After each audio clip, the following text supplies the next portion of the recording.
Here we go. Ian, why don't you start with introducing yourself? Yes, certainly. No problem at all. Thank you, Catherine. Obviously, we're going to run through sort of, as the outline explained, how to get the best from the commentary, and to set the scene a little bit, of why we're even presenting this.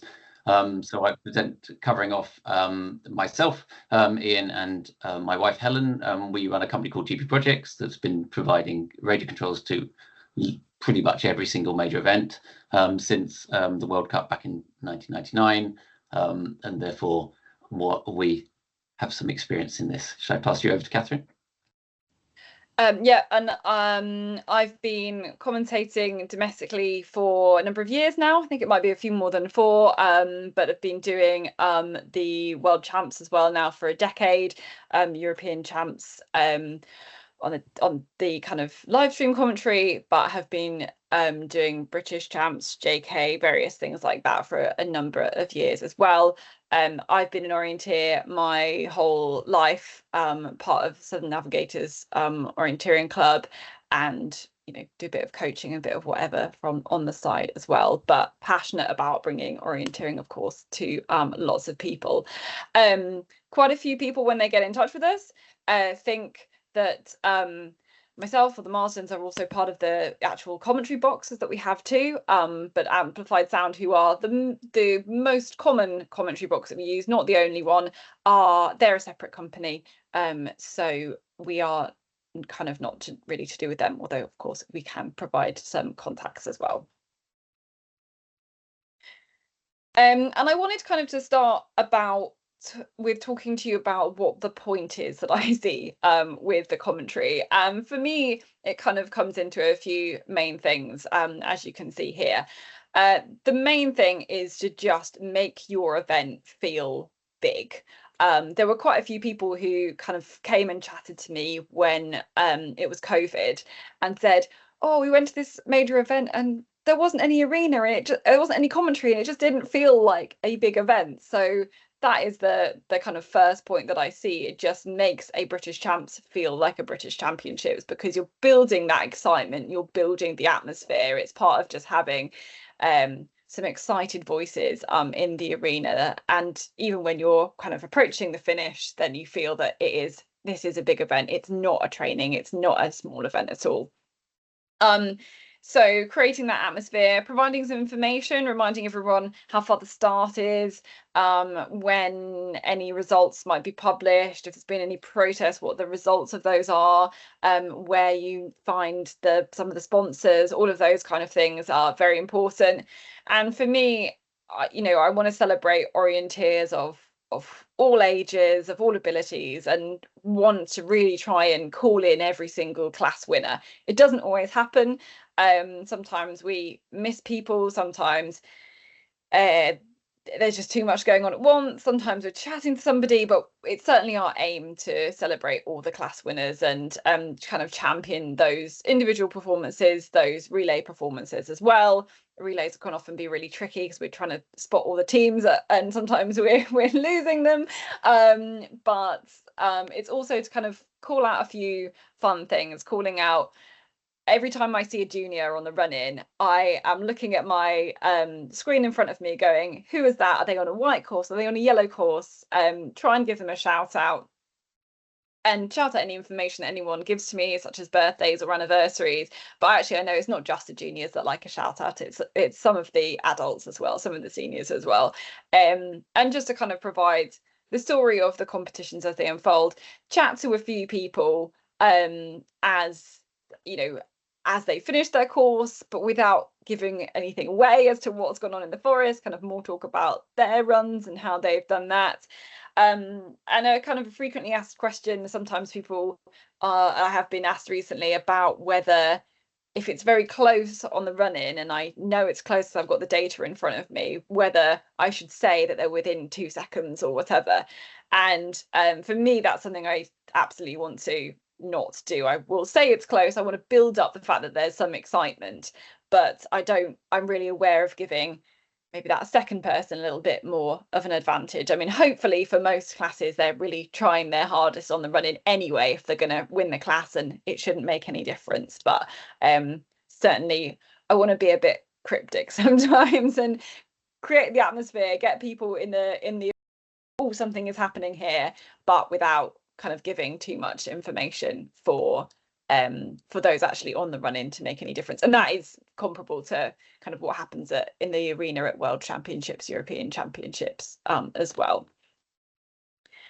Now I'm going to hand over to Ian, because I deal with the speaking, but he deals with all the technology and putting out the actual controls himself, and basically giving me all the data and making everything work on the screen so that I can interpret it and kind of sound like I know what's going on. So over to you, Ian. Thank you. As Katherine outlined, I mean, she's looking at these screens, and these screens are providing her information.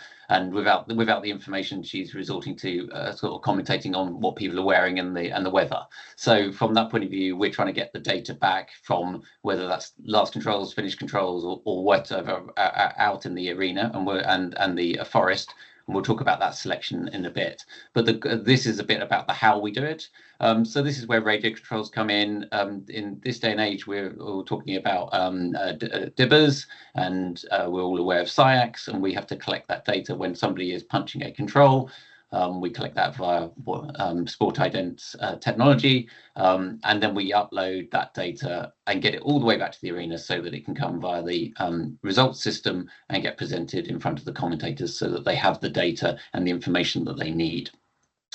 Normally we would use the mobile phone networks for this because of their ubiquity and their availability. Sometimes in the arena we'll use it connected via a cable to get the latency and to get the reliability of it up. But to a certain extent, this isn't necessarily your problem. That's kind of part of why this team exists, and the team is here to help you make those decisions, etc., and tell you what's possible. We're on generation 5 of the radio controls since 1999. Most recently, the newer versions were developed for WOC 2024 this year, and to get the latency down for the sprint race requirements. But again, that's not necessarily your concern. One thing I will point out, though, is that with the changes on EMIT and the lack of EMIT support in the UK, we basically don't. We no longer support EMIT on these products. So if you want EMIT, then you'd have to go to EMIT themselves. Katherine, next slide, please. So technical considerations, saw in that last picture that we've got both small Sport Ident boxes and large Sport Ident boxes. We can support both. It doesn't really matter from our point of view. The important thing is that you tell us so that we know what we're going to face on the day. So the only requirement is communication with us around that. And that ties in the other part of this system is we obviously have to link into the results service provider. So again, we need to know who's doing that part. It's not that we need to get involved with them, but we need certain critical pieces of information so on the day we can plug in. Typically in the UK, that's SI timing. And again, that's absolutely fine, but it's just important that we aren't finding this information out first on the day. So anything we can do in advance helps the day become an easier exercise. Katherine alluded to the big red box, so the public address system. So obviously for commentary you need a PA. Depending on the size of the event, what PA is required, sometimes you might just need a portable PA, so that might be okay from within a tent. GPProjects, we have a small PA that could be used for that. But often on the larger events, we end up with a commentary box and the PA being provided by an external company. And that's as much because of the time constraints on the multiple day events. So obviously we need to get onto site, we need to set up the site, we need to get the PA out, we need to get the radio controls out, everything up and running before first starts. And on the multi-day events, that comes quite tight, and therefore having an extra party who can rock up and do their part is actually a good bit about delivering that and de-risking the event from that point of view. Thank you. Next.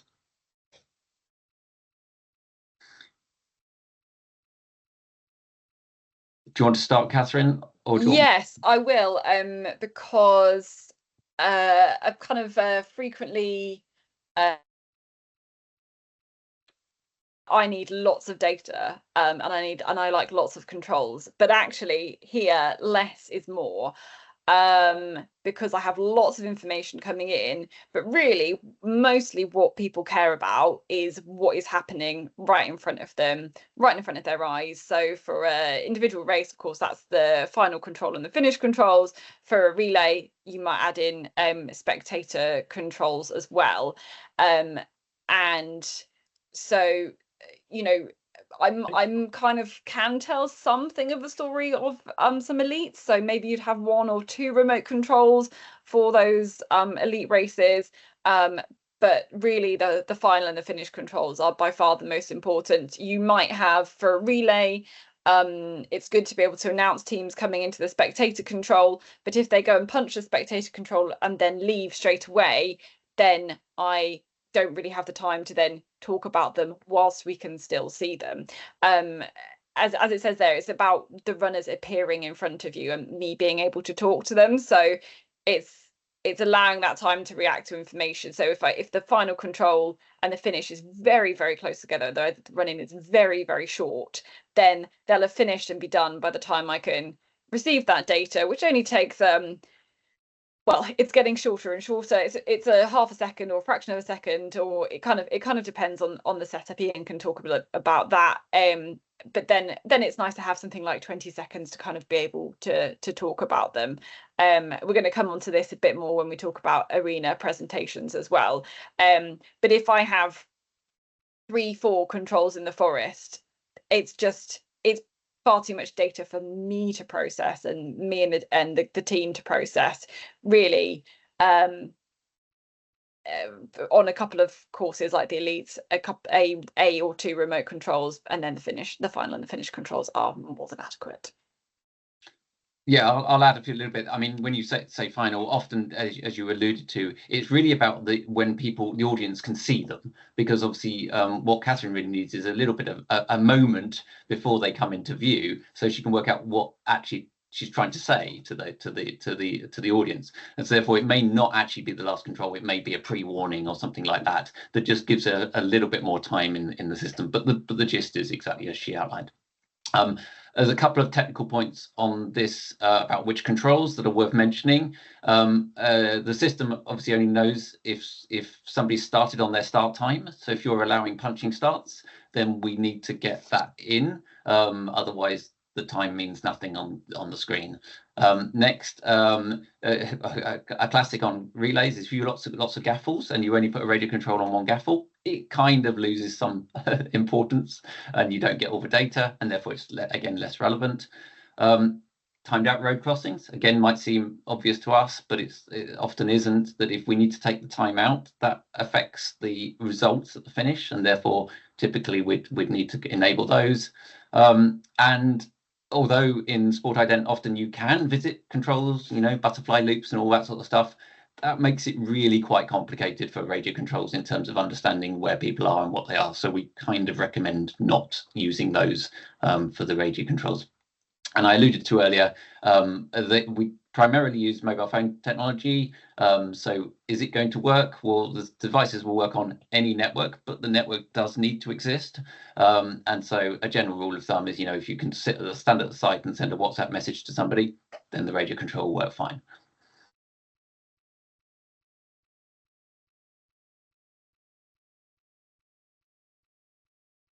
Are you going to reflect first or me? This is a recent example, shall I say? So you'll recognise it. And there's a couple of points that on the previous slide that we alluded to. The first one at the top was it was obviously a long race, and therefore there was one radio control for the elite, far out at the other end of the area, just to give you a sort of halfway point that meant that you could tell a little bit of the story of the elite that was unfolding. Second item down the list was there was a radio control, a road crossing with timed outs. Therefore, we had to put both sides of the road on to be able to automatically take the time out. So when you're commentating the people into the finish, you actually have the correct time for those people finishing. And then you can see the cluster relating to the arena itself. We had a couple of pre-warnings out, 100 meters out or something like that. And then the final and the last control itself. And that was all we needed really for the block. I'll keep going, rattling through. So radio controls, one of the questions. So normally what would happen is, I'll go to the second point first, is the organizer would put out the controls as per normal, and these would not be radio controls. These would just be standard controls programmed by the person who's programming the normal controls and putting them out. And the reason for this is it's really important that the site is correct and the controller checks the control and the site as it stands. So therefore, there's no issue that if there's a miscommunication between commentary and planners and hangers, there is going to be a control on the site that is right. So that's the starting position. What we then go out, and we will then go out and switch the boxes on the radio controls to be the enabled controls. For us to do that, those boxes will be programmed separately. So that's the first point. Therefore, it's really, really important that the control is programmed to internet, rugby, time, not just time synced on a time sync box that was programmed 3 years ago. So that's absolutely critical, because otherwise you will suddenly find you start getting negative legs or something like that in the race. And we can all point to events that have had this situation. So absolutely critical, everything's programmed to radio time. We would substitute the control out on the day, and because they're connected, of course, we can show that they have the right codes and that they're all working correctly from the arena. So therefore, at some point, we can validate that as it comes. A couple of logistical points, as I alluded to earlier, in terms of the setup. Setup is always tight. So we have a couple of hours typically before first start. The things that can put spanners in that work is access to the forest, access to the field, muddy fields, not knowing where the arena layouts are, one-way systems. These are all things that we need information on beforehand so we don't get stuck. And it's very rare, but if sometimes you've got a big area with far remote controls, sometimes we will liaise with you to make it so the control hangers can put out far radio controls themselves, as in we prep them and give them ready to go, and they can put them out. So that's rare, but depending on the area, sometimes it's necessary.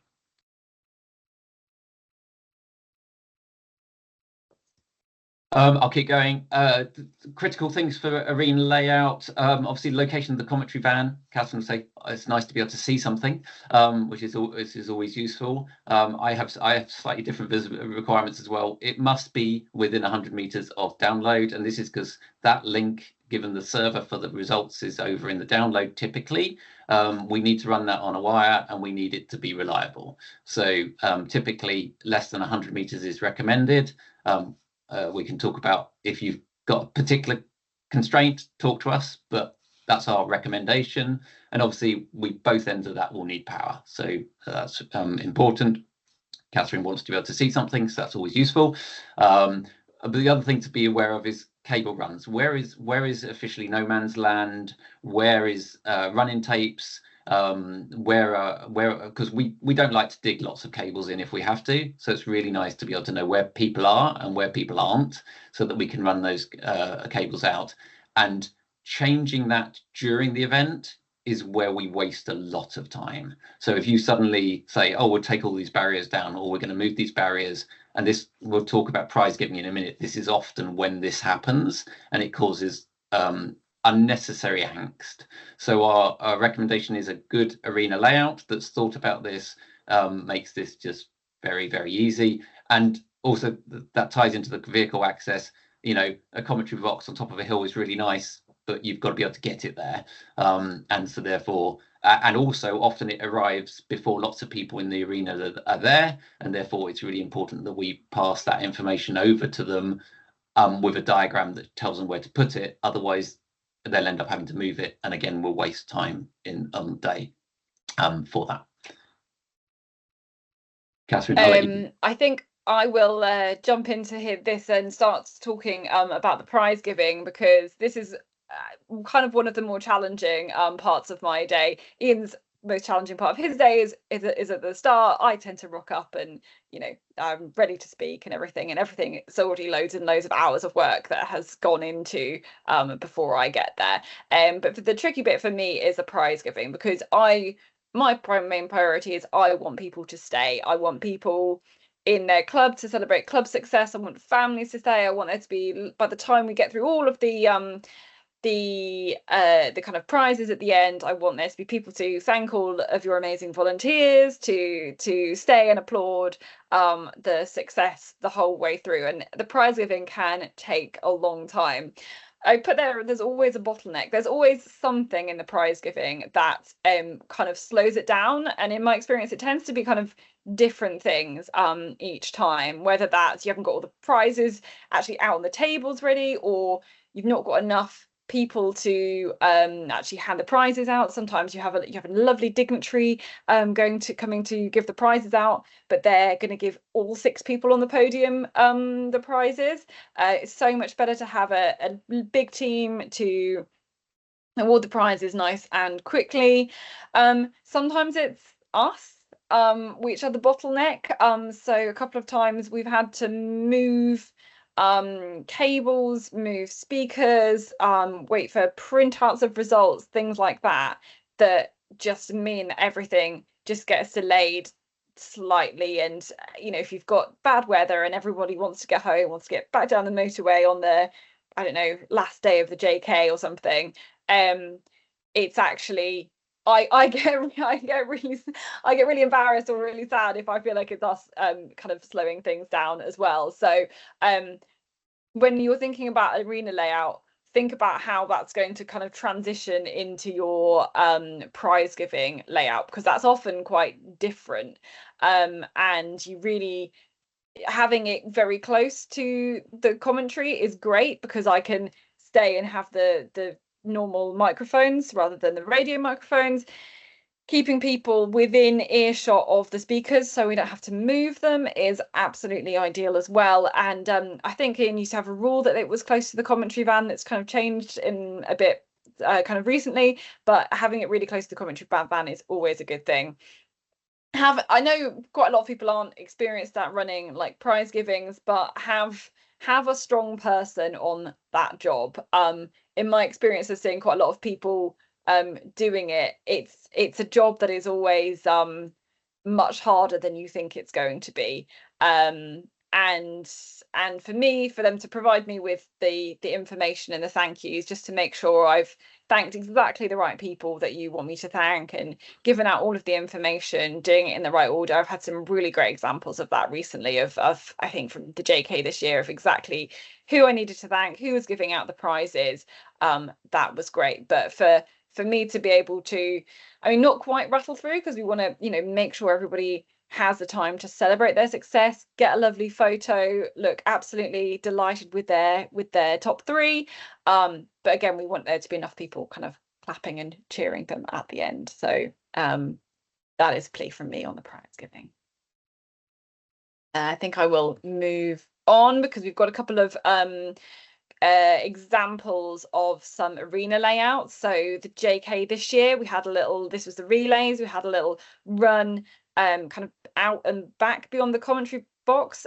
This was good for me. I could see people from quite a long distance coming towards me to the finish, but then they also passed really close by, so I can literally see people's faces. I can see their numbers if I'm getting confused. I can see their club tops, as it gives me more to kind of to talk about. It gives me more, if the system goes down, I can literally just talk about people who I know and to people who I recognize. I mean, we've got kind of something there.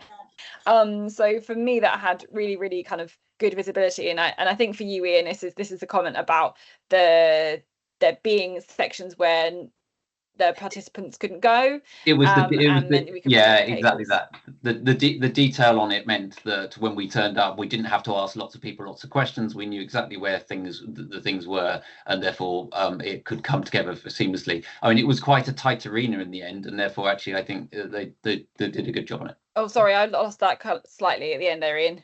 Yeah, I said it was a tight arena, and actually despite that it still worked very well, I thought. from our Yeah, I was going to say, from my experience, kind of internationally with arenas as well, the small ones actually tend to be really good. The Swiss organizers tend to pick small arenas, but they're full, and it creates a really good atmosphere actually as well. So, a small arena is not necessarily a bad thing, as long as there's not quite people changing on top of each other and club tents on top of club tents. We don't need acres and acres and acres of space. We have then our next example is one that I mean, just looking by the map here, you can see it was a tricky location. It was a great location for the course, but we had various different levels, different kind of slopes with the grass. This was the JK Sprint in 2023. So this was Lancaster University, I think. And the difficulty for me, this is because we had to get the commentary van on a hard surface due to restrictions from the university and all the layout, is I was quite a long way from the run-in and the finish line. So just I couldn't quite see everyone as they finished, or to describe everyone as they punched in the control, things like that. And then we moved the prize giving down to just north of the building there with a bit of blue, the kind of the blue water outside that building. So obviously then we kind of had to move, or I had to stand round the corner from the building and then move the speakers as well. But this one, it was a lovely atmosphere in the arena because everyone was quite close together. I'm not sure if this could have been done in a better way, but those certainly were the challenges that it posed for me working in that arena. I don't think I've got anything to add. Yes, I agree.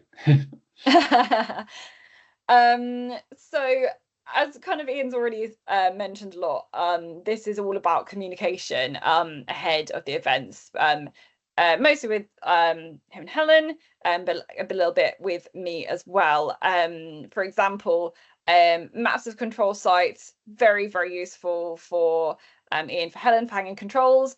I want to have a run generally. There's a few SN members on here who quite want me to be running in their relay teams, and I want to go and enjoy the area as well. And so all I need to know for me is how far the controls are, like around the course. Are they halfway round, 2/3 way round? Are they 2 minutes from the end, 500 meters from the end? That is more than enough information for me, because obviously I can't say anything more to the audience either, because they can't know anything more about exactly where the control is. So knowing it's on this re-entrant here is like basically useless to me, but having the other information about roughly where it is in the course is very, very useful. I'm going to jump down to the bottom there.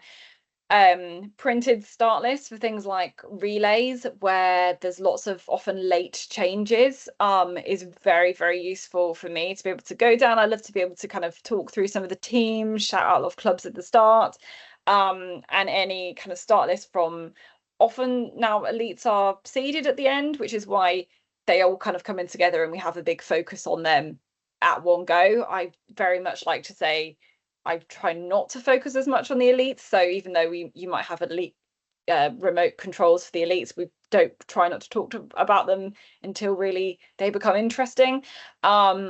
But any special information that you want to be announced, any special requirements, have them printed for me. It's the best way for me to be in the midst of all this information and actually be remembering to say the things, thanking the sponsors, thanking the people. If there's any special requirements that I need to change, any announcements that need to be made, and having those down on paper is the best way of me basically having that and being able to deliver that. So yeah, and just if there's any people you kind of want me to thank or anything else as well. Ian, you need to know a lot more information. I guess you covered. Yeah, and I'd say we tend to. The only thing I'll say on this is you see the snippet of the sheet. This is the sheet that we will compile with, based on the information, and that's the sort of the Bible for us on the day, and making sure that we understand what we need to bring, etc. You don't need to worry about that, other than the fact that you need to tell us the information that means we can fill that out. So that logistics logistics over the period before. We will be gathering that information, but if that information isn't completed, then it's quite hard for us to deliver the service. So that's the important thing, is we have requirements on that, and I think that goes nicely into the last slide about timings. And this is really about a sort of timeline for what we need. Obviously, you can talk to us beforehand or earlier. That's not a problem. But there is a timeline that sort of means that everything runs seamlessly, and it's worth understanding that from initial contact when courses are known, because we need to start talking about making sure you've got the right controls, etc. What we don't want to do is come in late and find that either we begin making our life difficult, which might translate to expensive as well. It's worth noting that if ultimately you work with us, we can try and get the cost really right for the event, as opposed to suddenly having to put more equipment out than we might need, which is not good for us on the day, and it's not good for the event in itself. So that sort of hopefully gives you the timeline for commentary. Yeah, Okay. and the only thing that I've kind of forgotten to say was having a printout of the results for us to announce at the prize giving is very important. But I tend to liaise with the download team on that and make sure we know that there isn't anybody still out there who might come in the top 3. But yeah, I guess Ian, we can take some questions. I'm not sure how long we've got. Well, can I just intervene there? Thank you very much for that. We are tight on time. I don't know if Joe's got maybe 2 questions lined up.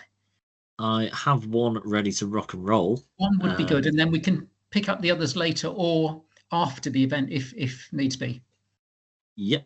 So just the one question that I had was from Steve McKinley, and that was: are there license requirements associated with using radio controls, for example, if you're on military bases or camps, and do we have a duty to inform the camp that you may be using those? Yeah, so on SRR short range radio, that's low power, so that's in unlicensed band, so there should be no requirement for notifying anyone about that. In terms of the radio controls themselves, they are equivalent to a mobile phone. So assuming that the military base has no issue with mobile phones being on site, then there is no requirement to inform them or anything beyond that. But so if somebody asks, you can say it's equivalent to a mobile phone, and see what response you get to that. Perfect. Thank you, Ian. And I've got one more for Catherine, which is it's good as one each.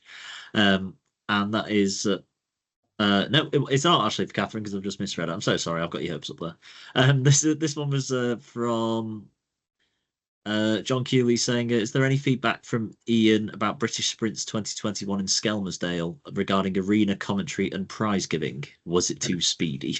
I'll tell you what I'll do is you can carry on and I'll go and look it up. I wasn't there for that one, so I don't know. No, I'll have a look and we'll answer at the end if we've got time. But I can't remember off the top of my head. Sorry. It's no problem at all. Okay. Thank you. Just before moving on, can I say thank you to Catherine and Ian and Helen for the service you provide, which I think really does enhance events, and the message is plan early, involve you early, and get a better chance of it working. So but anyway, thank you for what you do. Thank you. Thank you.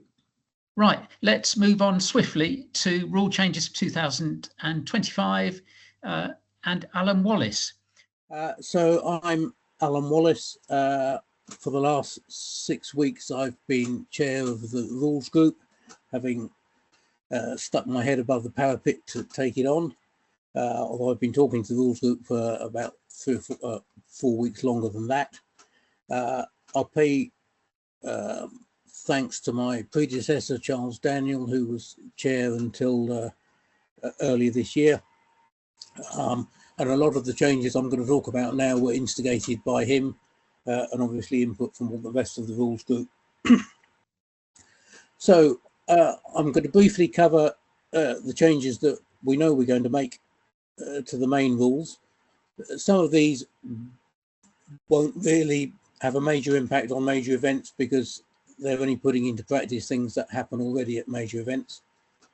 And then the second half, talk about 1 or 2 other things. So first slide, Alan. We're just slightly updating the wording on what you can and cannot carry. Part of this follows changes made in the IOF rules. So this is really common sense, reiterating you can only use the supplied map and a compass. You can carry phones and GPS devices, but you can't use them for navigation. What we have added for 2025 is that you can be required to carry a GPS tracker if the organiser wants you to. I don't think there's anything particular controversial there. Next slide. Multiple relay runs. Barry Elkington mentioned this briefly last week. At the moment, the rules don't prohibit you from running a second time. For 2025, any second or subsequent run will be non-competitive, whether it's the same or a different club. Both of those are probably straightforward. Next slide, Alan.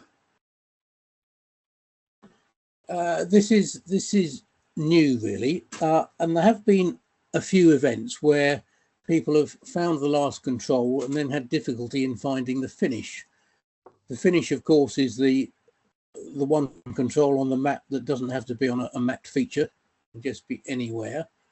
And the problem with people not finding the finish is that people can wander around, end up approaching the finish from the wrong direction, end up with crowd around the finish. So we just wanted to slightly tighten up on things and say, when you get to the last control, essentially the navigation element is over, and either the finish itself should be visible or tape leading to the finish must be visible. You can still have multiple last controls if you've got a taped funnel that's visible, but essentially once you get to the last control you must be able to easily find the finish. And just a couple of things on the finish itself, because it hasn't been quite as explicit as it could be. Finish stakes or controls need to have control flags on so that you can see them from a reasonable way off, and have some sort of banner or flag. Again, for major events, this is almost always current practice anyway, so it shouldn't really be a significant change. But we do want to try and encouraging it at level B and C events. Next slide, Alan. Course, when do you complete a course? At the moment, the rules say that you only complete your course at download. And prior to completing your course, you're allowed to go back into the competition area and do whatever you like. And there have been just a few occasions where people have punched the finish, got into a discussion prior to download with other people who have finished, realised they've maybe missed a control and gone back out into the forest again. Now, this isn't something that we think is really within the spirit of the rules. And in particular, if someone tried to do that at a relay, having already handed over to their outgoing runner, it would probably cause a certain amount of consternation and maybe even chaos. So we want to try and tighten up on that and say that actually you complete the course when you intentionally punch the finish or cross the finish line. So obviously physically you can't stop someone from then running back into the forest, but clearly the intention is that they don't do so. It also, as a side effect, has the effect of, when you have a remote finish, it allows the organiser to ask people to keep out of the competition area after they finish the course.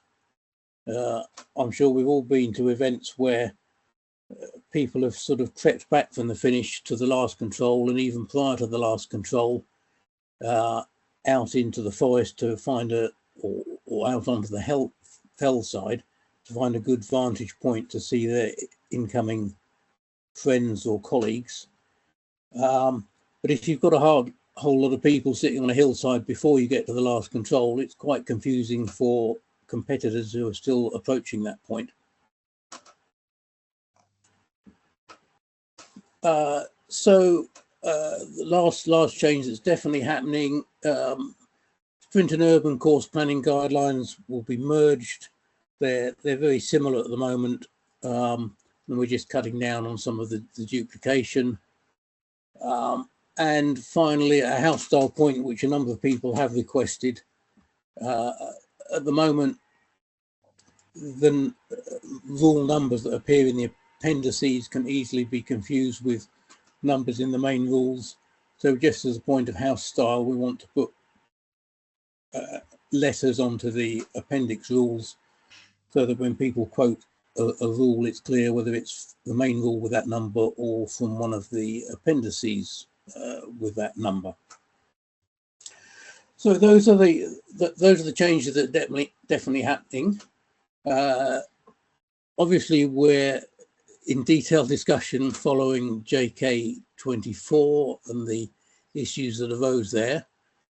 I just want to flag that this is not a straightforward issue. There are probably as many different opinions as there are people on this call as to what the right solution is. So we are discussing it. We will get somewhere, but it's not obvious. At face value, it's simple to be able to give organisers and juries the power to remove splits. But there are circumstances where it can be a problem. It can introduce a moral hazard issue where if people want to, they can bend the rules. As Graham said on the last call, for those that were here, at level A, top competitors of all ages want a fair result. The other 80% of competitors may be happy with any result and may prefer a result with splits removed to no result at all. But if that doesn't produce a fair result at the top end, it's probably not very satisfactory. Next slide, Alan. So just as a quick example, best runners in the British Champ starting at the last block. Assuming for this purpose that split removal is now allowed. Next slide, Alan. We don't have quarantine at our major events. We do tend to have live results and commentary.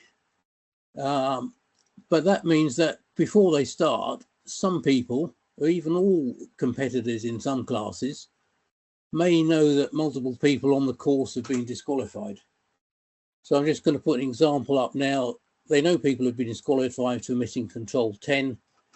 So you're running around your course, you get to control 9, you know that control 10 is probably missing or something like that. And so what do? Obviously anyone who's entirely honest will make their way to control 10, fail to find it like everyone else, and then continue around the rest of the course. If you really want to play fast and loose with the rules, you won't bother to go to control 10 at all. You'll go to control 11. You may even visit 16 and 15 on the way there. You'll hang around at 11 until you've had a bit of a recovery, and then you'll run really hard for the rest of the course. Next slide, Alan.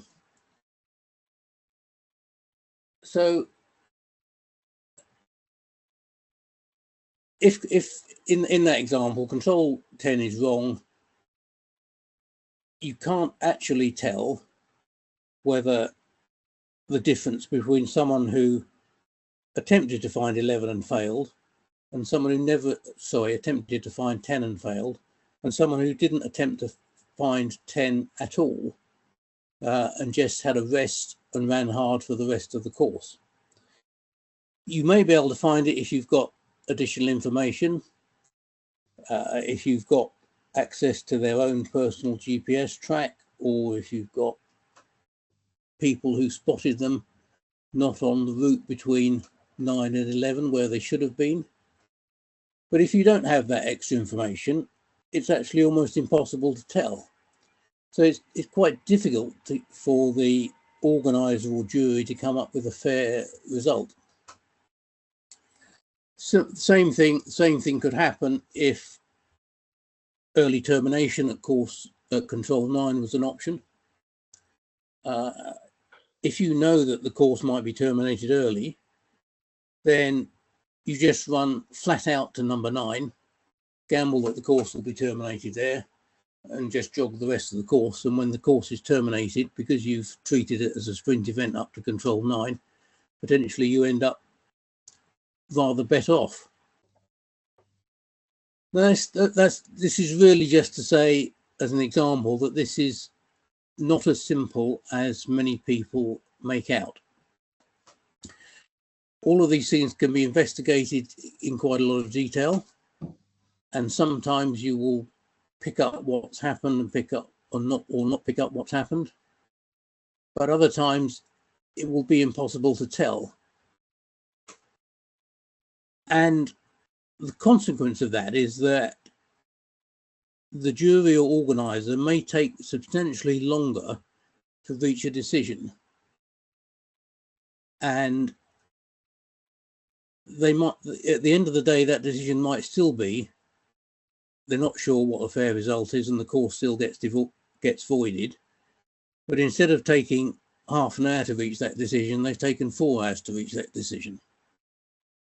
And that's obviously not entirely satisfactory if we want to still have results presentations and things like that on the day. So just things that, moving on from that, if someone comes, and this is relevant to major events, if someone comes in early on and says, I'm not sure this control's in the right place, or saying, I'm 99% certain this control is in the right place, then do something about it urgently. If you treat such a comment from the outset as needing a process of raise a complaint, organizer makes a decision, raise a protest against that, organizer makes a further decision, jury gets involved. By the time you've done all that, it's almost certainly too late to do anything about it. Whereas actually, if you get someone to investigate that fairly rapidly, you may actually be able to correct the error prior to most seeded competitors actually starting or reaching that control. And for level A events, if you get a fair result for the top competitors, probably even in the event of a complaint, the jury would allow the results to stand unadjusted, accepting that for people further down the results list, the results might not be entirely satisfactory. The aim at level A events is to generally find champions or on the top podium places. And if you can get that right for the later starters, and they are generally the later starters, then that's got to be the better way to go. So do think carefully about what to do if someone comes in and raises that sort of issue, and don't immediately say, well, what you've got to do is raise a complaint in writing, and then find the organizer to make a decision and work your way through that process. One of the issues, of course, at this year's JK was that the event, the race that was being used in M21E was also being used to decide what classes people would go into for the long race on the following day.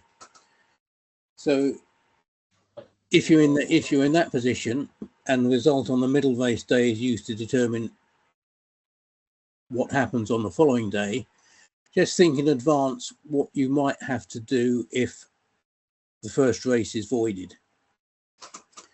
You might need to quickly have access to ranking lists, including those for any international competitors, to split people up accordingly, because that might be the only practical way of doing it.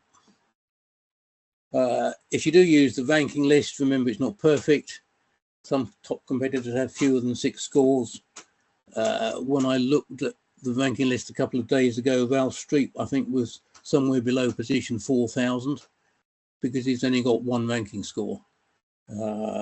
Obviously, if you look at average ranking scores, I think he would be 3rd or something like that. So do potentially leave gaps, allow for appeals, things like that.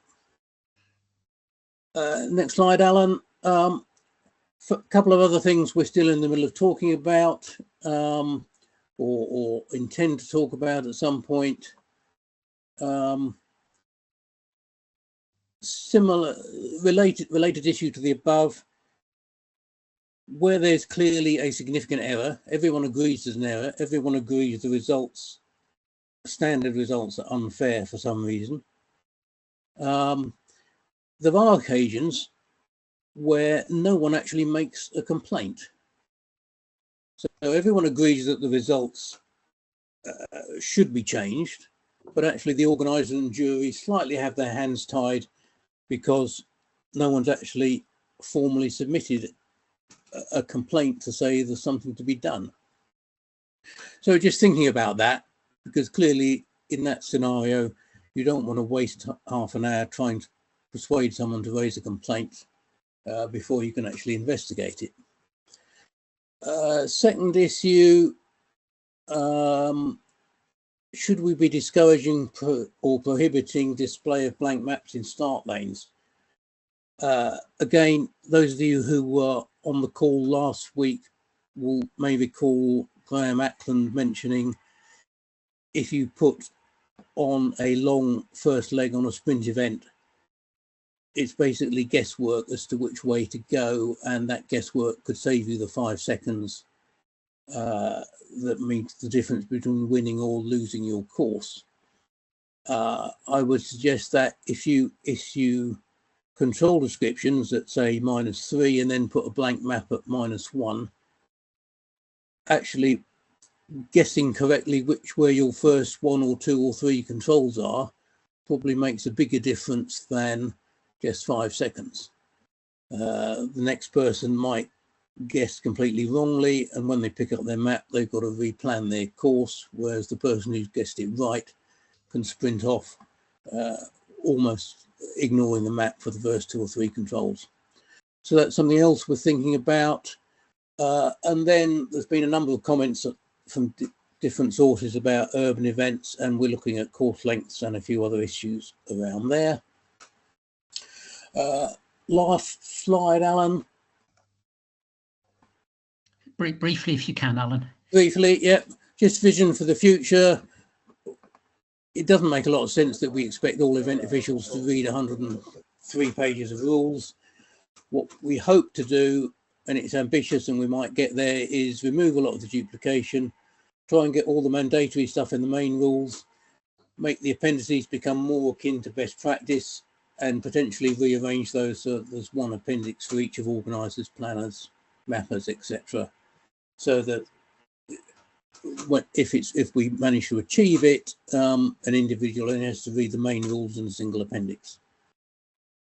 Okay, the last point is for next year onwards, we hope to try and achieve publication of any rule amendments by the end of September, so that people get 3 months' notice to implement them on the 1st of January, rather than maybe not finding out about them until after they're already in place.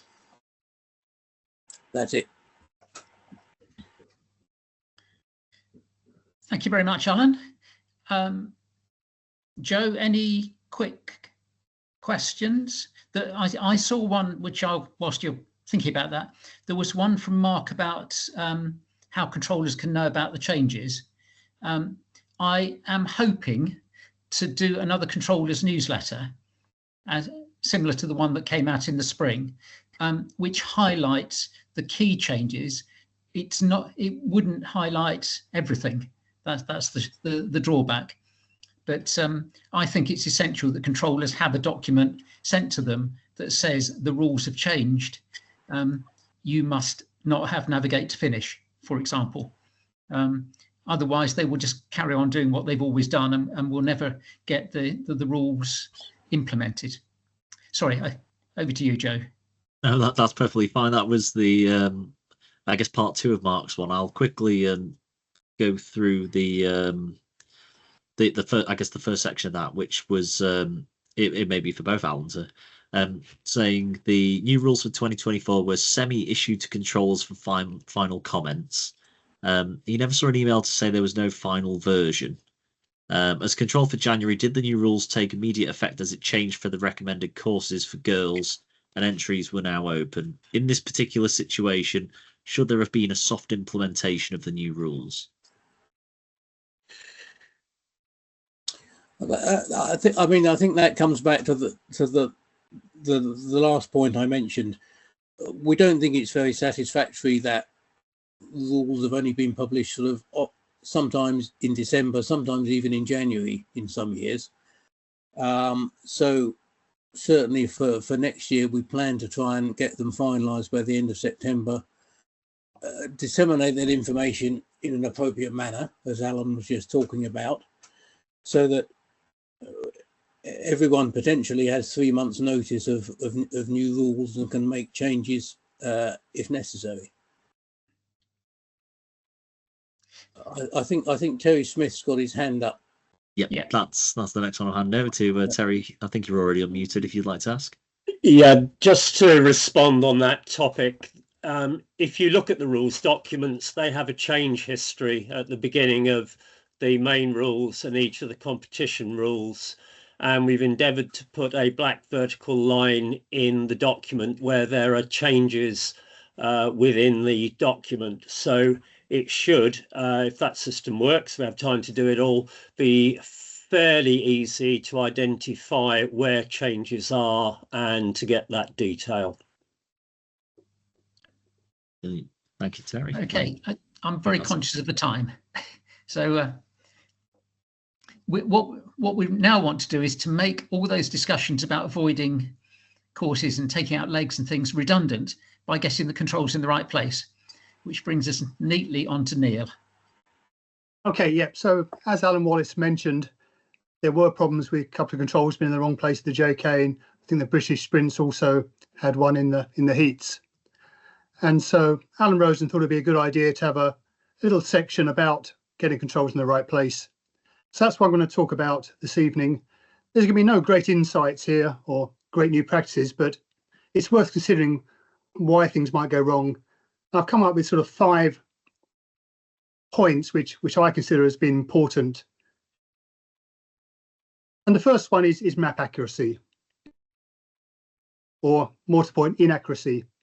So I've shown a little example here where a course going from a distinctive tree to a pit in a block of forest. And it looks quite clean, but in reality, the pits are not where they're shown, but they're where the red pits are shown. And you can imagine a scenario where the planner comes in from the ride on the east side, wanders in, finds a pit, not sure which pit it is, wanders around a bit, finds another pit to the northwest. That's the pit I want, and tapes it and uses it, despite the fact it is not quite in the right place. The competitor, however, is coming in from a different direction, maybe that distinctive tree to the northeast, takes a bearing, ends up in a pit in about the right place, but there's no tape, there's no control there. And maybe they wander off and just never find the other control. So it's very easy to imagine situations where the map's not quite right. And that's what causes the control to be in the wrong place. There's relative things are right, it's in the northeast pit and so on, but if it's not exactly in the right place, that can cause all sorts of problems. And that can often come about due to an over-reliance on GPS nowadays. Lots of us carry GPS in our watches or phones and are using it both during mapping and in control placement. It's all too easy now for a controller or somebody to upload a geo-reference map into OCAD Sketch or similar, plug in the controls, wander off into the forest, wait for the beep, get the beep, and look around, find the feature they think is there and use it. But there are so many variables affecting GPS, and it can be a long way off depending on, I say, lots of things, including the tree cover, where the satellites are at that particular moment. And so we have to be very careful in using these wonderful new technologies. They are undoubtedly useful, but they do have their limitations, particularly the very basic ones in watches and phones at the moment. So it's just an emphasis that the planners really have to use the same techniques available to the competitor when they're checking control sites, i.e. map and compass.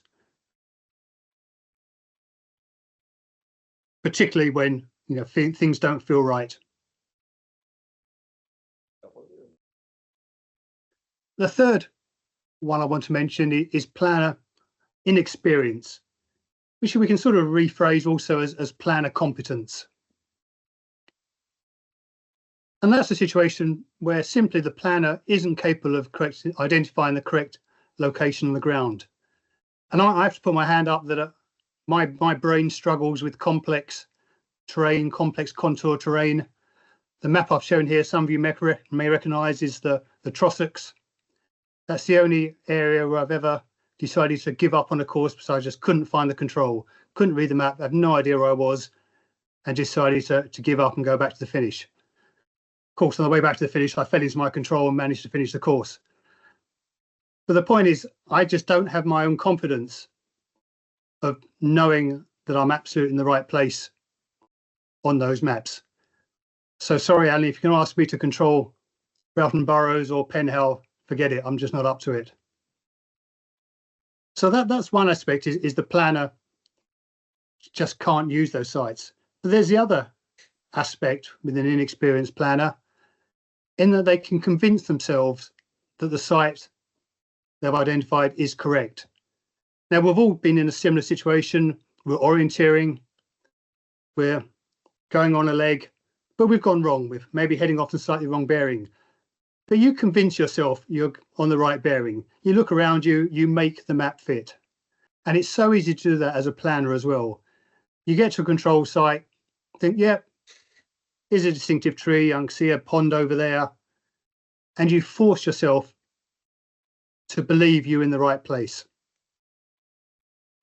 And sometimes that can be, lost my train of thought for a minute. Due to other reasons, maybe that site's been used before, a previous event, you think, yeah, it's been used before, it's fine, no problem with it. But of course, we have controllers, and so you may ask, okay, the planner is convinced they're right, but what about the controller? Surely they can object. And that brings me on to my fourth one, which is a big issue. I've come across it many times. I've called this peer pressure. Essentially, it's all too easy for an official with a dominant personality to convince one with more doubts that those doubts are unfounded.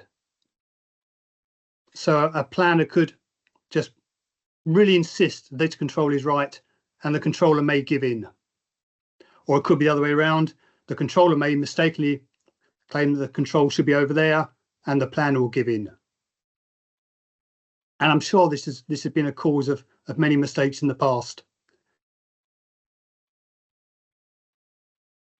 And the last one I want to talk about, again, is probably a very common mistake, just simple time pressure. So a little all control map here of an event I controlled in May, national event, just for graphic effect.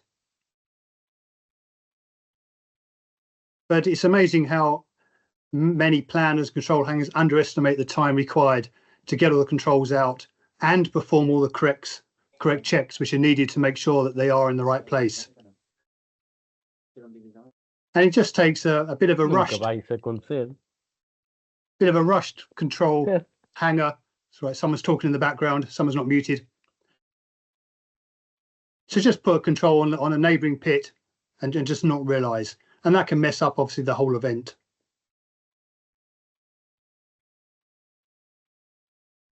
So I've just listed those 5 reasons, which I think are probably the main reasons why controls end up in the wrong place. I'm sure the audience here will come up with some other examples, which may just be subcategories of those. Last week we had Tim talk about minimising risk of safety with respect to safety events. So I'd like to consider just minimising the risk of getting controls in the wrong place. And there's only 2 words I want to put up: procedure and communication. So these are the 2 things we really need to concentrate on. And if these go right, there really shouldn't be a problem. I said it's not rocket science, but as long as you have a procedure and follow that procedure and there's good communication, most problems can be avoided. So I want to talk a little bit about procedure, and there are fairly standard procedures most planners and controllers go through. And the first would be that the planner locates the site and somehow marks it or numbers it. Normally in a forest, this would be a tape. You don't have to use magical unicorn tape, but that's a bit of fun if you do. If it's an urban event, often people take photographs or a description such as hand control on lamppost number 5 or whatever. So the planner will locate and mark the site. The controller will independently visit it and confirm that site is okay. And I want to highlight this word independently, because I am aware that there are some controllers who believe it's much more efficient to do their visit with the planner present, so they can solve all the problems on that first visit. But in my mind, that's very dangerous, partly because of the peer pressure aspects talked about. You really need to do it separately to be independent, and you need that independent view to give more strength to the correct siting of the control. So then once the controller plan have agreed the sites, the planner then obviously puts out the control according to how it's been marked or identified. And that's the basic procedure, all very straightforward. But of course, it never quite follows that smoothly. So I want to talk about a few cases where things don't work as smoothly as they should and how that should be dealt with. So the first one is the controller finds a tape. And we're talking largely about forest events here, but isn't happy about a site. Now, to me, that's a big red flag. So if I'm out there, I find a tape, I think this isn't right, the map doesn't look right, it's not the right features, other features, unmapped features around. To me, that's a big red flag. And you've got to be very careful, as I mentioned earlier, not to allow the planner to bully into accepting it. If need be, get the map checked out, either by the original mapper or a mapper within the club, if you're worried the map isn't quite right, like those pits I mentioned earlier. But if the controller's still not happy, do not allow that site to be used. And over the years, I've been controlling for many years now, I quote this as my golden rule. If I'm not happy with a site in any way, I just won't allow the event to use it, because I know that if I'm not happy with it, there's going to be an awful lot of competitors that won't be happy either. So it's important the controller has that confidence, their own ability, their experience to say, no, just you can't use that site. I'm not happy with it. A second scenario is a controller finds the feature, but there's no tape there. Again, that could be a big red flag, but it could be a small red flag as well. There are many reasons why tapes can disappear. They just get washed off, a cow eats them, tree gets felled, many, many reasons. In such situations, as a controller, I would have my own tape, and then the plan would go out and have a look and decide, yeah, that was a site I meant, the tape just disappeared, or I forgot to put the tape out or whatever. Or if there is a difference, then communication ensues. And then the third sort of tape scenario is that the controller finds a tape, but it's on the wrong feature. So the controller is very certain it's it's on another knoll or another pit or whatever, and then wanders around a bit and finds the planner's tape on a neighbouring feature. That too is a big red flag for me. In such situations, again, I would add my own tape to the feature I think is right, but crucially, don't move the planner's tape. Don't state the planner is wrong. Put both tapes up there. Again, send the planner out to have a look. The planner may agree with the controller, in which case they can remove their original tape, or there might have to be a joint visit to negotiate or discuss. And then the final sort of scenario is when it comes to placing the control. Often the planner will get club mates to place the controls with the instructions is you place them by the tape, but the control placer can't find the tape. Again, another potentially big red flag, or a small one depending on the reason for the tape not being there. In this case, it's the communication aspect which is important. If it's a planner placing the control, then you can probably trust them to know that they're in the agreed site, assuming they're under horrendous time pressure. But if someone else is placing the control, then they must contact the planner, tell the planner, look, I think it's in the right place, but I couldn't find the tape. Please go and check it, or get someone else to check it for me. Or they could take a photograph. Easy enough now to WhatsApp a photograph to the planner and say, yeah, that's what I intended, all's good. So that brings me on to communication. And what I've got here is just a sort of feedback, typical feedback that I'd give a planner after a controller's visit. This was the national event I did in May, sorry. And I sort of colour code my comments, sort of a traffic light effect, red, green, amber. I don't bother colouring green, so the black ones are the ones I was reasonably happy with. I might add a few comments, but generally if they're black, I'm happy with them. Amber means I have a slight concern, maybe a small red flag, or I've maybe suggested a slightly better site. Things the planner has to deal with, but nothing I'm particularly worried about. And then we have a red flag feature here. So in this particular one, I went out, I found the feature, I was happy with the feature, but there was no tape. As it happens, the planner had found a separate feature a little way away and taped that. I never found that extra tape. And he agreed that, in fact, yeah, he'd originally found the wrong feature. So it was all sorted.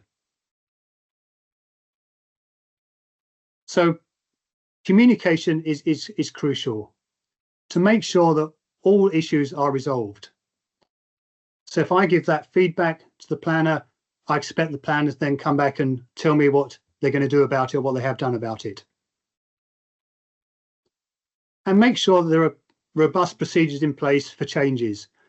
Often when you go out, you tape some controls, you put a likely control number on them, but things change, you lose sites, and you may want to change control codes. That's fine, you can do it, but as long as you have procedures for knowing what's happened. So you don't confuse someone later if the wrong code's on the tape. Ideally, go out and change the code on the tape.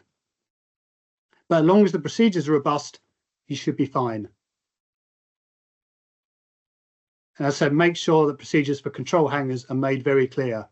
In particular, what to do if they can't find the tape, or it doesn't match the photograph or whatever.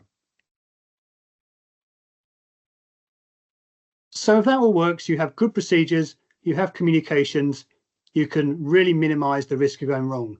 Now, the next statement I'm going to make is somewhat controversial, and that is, if these all work fine, the controller should not need to have to go and check the control sighting once they're out. This is something I've been banging on about for a few years, largely because I've been getting old and I had an injury a few years ago. There's no way I can cover the whole ground of a major event nowadays. And last week we had a poll saying what else should the controller be looking at, the sort of how well the arena set up and everything. I think that's a more important job for the controller, rather than spending 2 or 3 hours trolling around a forest when there's almost certainly not going to be a problem. That's not to say the procedure shouldn't include some way of checking the controls in the right place. the planner could get a clubmate to do it or whatever. But I don't believe that's the controller's job. The controller needs to have confidence in the planner, confidence in the procedure to get them in the right place. So want to end on that thought. I know a lot of people disagree with that. Alan contacted me about it a couple of days ago and said, "Oh, I'm not sure about that." But this is very much a personal view. So I want to finish, and I mean, please know we're running. I'm not. You can use up my full 25 minutes on a couple of scenarios where I've been controlling an event in the last few years, and a control did end up in the wrong place. The best laid plans, etc. This one here was actually a junior home international relay. Some of you may have been involved in that. And we had obviously some controls out there. Some runners came back and said, the controls are in the wrong place. And what it transpired had happened was that these two control boxes have been swapped round. So control box 179 was on the stake 171, etc. Now what had happened is the planner had gone out the night before. He'd put out the stakes. And in fact, I'd actually had a little run around that night and visited these and confirmed that the stakes were there in the right place. The tape, the tag had a right number on it. And furthermore, what the planner had done is stuck a bit of sticky tape on the base plate with the number on. So then he delegated putting out the controls on the morning to some clubmates, but one of the clubmates got to control 171 and plonked 179 on there. Got to 179 and plonked 171 on there. And it's so difficult to mitigate against that. You'd have to have so many fail safes built in. Again, it could be that the control hanger was under time pressure and just rushed a thing without going through the proper check.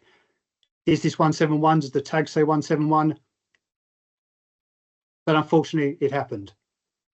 And when the runners came back, in fact, I ran out and swapped them around again.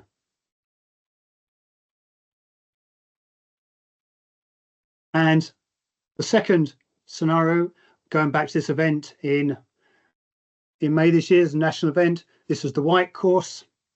Incidentally, if those of you here haven't seen Barry Elkington's updated guidance on the BOF website about planning courses, he has updated them this year, and they're a really excellent resource, which I'd recommend everyone looks at occasionally.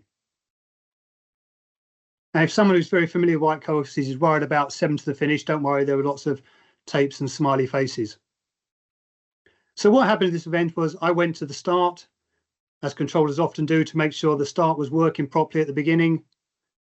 And one of the first groups off was a little family doing the white course. They knew what they were doing, they happily headed off. After staying at the start for about half an hour to make sure everything was fine, I wandered over to the finish, as planners and controllers do nervously, waiting for the first finishers to arrive. And this family arrived back fairly early and said, control 2 is in the wrong place.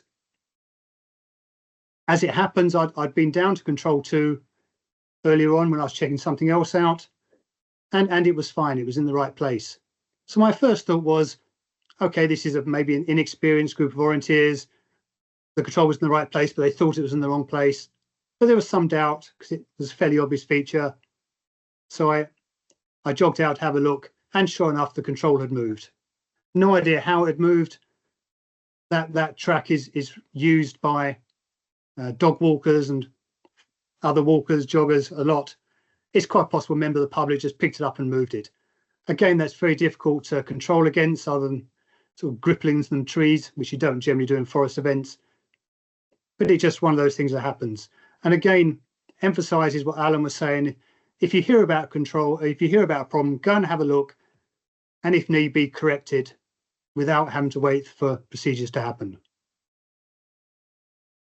Okay, so having gone through lots of ways that these mistakes might happen and how to potentially avoid them, I finished with 2 cases where it didn't work to show that no system is particularly foolproof. Things can happen, but if they do, get out and correct them as soon as you can. At which point I shall stop sharing. Thank you very much. Okay, I'm quite keen to move swiftly to Nick. Joe, is there anything top of your list? So not so much in terms of questions, but there has been some good discussion in the chat from a few parties, which is definitely worth having a look at what's going on. So I'd say you're welcome to move on, and if there's any specific questions from that session, then sit on them, and we can go through them at the end, hopefully. Okay, thank you, Nick, for doing the elite orienteering processes, etc. No pressure, but go at elite speed as well. Thanks, Alan. So I'm Nick Lightfoot. I've been coaching orienteering for over 40 years now, and things have changed hugely at that time. So I'd like to share with you some of the changes that I've seen. This isn't about telling you how to plan elite courses or elite or otherwise. It's more about, just as coaching isn't all about telling athletes to orienteer. Coaches typically provide a framework for helping athletes improve their performance. And it struck me that a similar approach, a framework which course planners could use to improve their skills might not be a bad idea. So what I'm going to do is I've just picked out a handful of slides just to give you a flavour. It's a handful of many hundreds that I use, just to give a flavour of the sort of technical and mental challenges that we see in orienteering and the typical processes and concepts and things used to overcome them. So it's my sort of perspective on this, but I think the trends are towards these types of ideas. Also try and use some sort of course analysis technique. So you obviously, when you're planning courses, you're analysing them, you're thinking about them, maybe not without realising them, trying to make them hard or fair or whatever. And we do that a lot in coaching. So we'll have a look at that perhaps a little bit more from the competitor's perspective, and maybe leading towards sort of more objective assessment of technical difficulty. So this is a very brief overview just to spark ideas rather than sort of solve them for you. So without further ado, navigating. So for me, navigating is about going the right direction for the right distance. And you'll see direction and distance are words that pop up all the time in coaching these days. For direction, you can either use a compass or map features, and for distance, you can use various different distance judgment sort of techniques, and again, the map features. Orienteering adds the complexity of having to try and complete the course in the shortest time. Apologies for the little algorithm there. We do get a lot of mathematicians, so I've popped things like this up to keep various people happy. But essentially what we're saying is that we're trying to minimize the distance run, maximize the speed, and minimize time loss. There's then a bunch of sort of, those sort of ideas, the basics of orienteering. But on top of that, there's a bunch of sort of mental challenges that you get from it being a race. So do you run fast or do you run clean, for example? Some of the terminology that you see used. And the traditional approach is talking about slowing down to avoid mistakes, but that can sort of create all sorts of challenges with anxiety, etc., and cause you to make mistakes, etc. An alternative is just to make it easy. And if it's easy, then you're confident, and if you're confident, you can run fast. If it's simple routes and plans and more robust, you're going to make fewer mistakes. So all about making it easy to make it run fast and run clean. A real sort of simplification of the sort of thought process that we all have and we use in orienteering in particular. If I said 2 times 3 to you, you all know straight away what the answer is. 4 plus 4, 9 times 7, maybe a bit harder, but you should get that pretty quick. If I say 53 times 37, if anyone wants to try and put it in the chat, the answer, you're very welcome. Then it's a little bit harder. It's what we would call an analytical problem solving, and it's a kind of conscious process rather than a subconscious background process. So the subconscious processes you're aware of, you can't multitask these. You need to do one at a time. They need attention, and they're easily distracted. So that's where concentration comes in. And concentration is one of the main things that challenges that orienteers have to come. So maybe as a mapper, you're there trying to make it harder for them to concentrate. So an orienteer might try and automate the skills so that they're background expert skills, but still some require attention. And so the process of being able to switch focus from sort of various different map contexts, contact distance judgment skills, to planning ahead or pushing hard, all things that you can't do all at once. And again, they're easily distracted. So you have to cope with distractions. The last sort of mental challenge I've picked out, because again, it's very relevant to course planning and sort of controlling, is this idea of uncertainty. So orienteers are aware, hopefully, or we coach that maps aren't always correct, if you like. It's not blaming the mappers, it's a very subjective process, and it's transient, it changes with the season, and maps very quickly come out of date. So you can't necessarily rely on them 100%. Also, your own skills will have a degree of inaccuracy. So putting those two together, there's elements of you need to be able to assess the risk of various different route choices, thinking about how easy it is to navigate, how easy it is to relocate, and then very much the reliability of the features. And there's going to be good and bad luck. So that's just a bit of a flavour of some of the challenges. So some of the things that we sort of talk about in coaching, again, the terminology, this terminology is what I use, but other coaches use similar types of concepts. Lines and landmarks, that what you're trying to do here is pick out the distinctive features, ignoring the clutter a little bit, looking for reliable features, and then they can be used for various things like judging direction, handrails, distance, catching features, or simply coming up with a sort of abstract picture of the train that's giving you an idea of where in terms of the ease of navigation, what are the important features. Another concept that I use is this idea of chunks or chunking. The idea is instead of just thinking of the route as a line, you're breaking it down into checkpoints, and there might be a turning points or just sort of intermediate points along the way, trying to break the problem down into simple problems. So a series of simple problems rather than one big problem. The last checkpoint, tend to call it tap point, and I'll show you in a bit how you might use those. And the last sort of idea to put forward, this idea of safe zones. They're places where you don't need to pay attention. You can just push hard, plan ahead, switch off, cope with distractions, think about what you're going to have for tea tonight if you want to. It depends whether you're a elite orienteer or not. But so everyone should be trying to simplify the course as much as possible. And so usually a safe zone is where distance is handled by either a line or a landmark. So at the end of the safe zone, you can switch back on and refocus at the landmark. And safe zone's a way of making it easy. Sort of putting those together, one of the things a lot of coaches use is this idea of systematic processes. So something that you can rely on, use the same routine, every control, every race.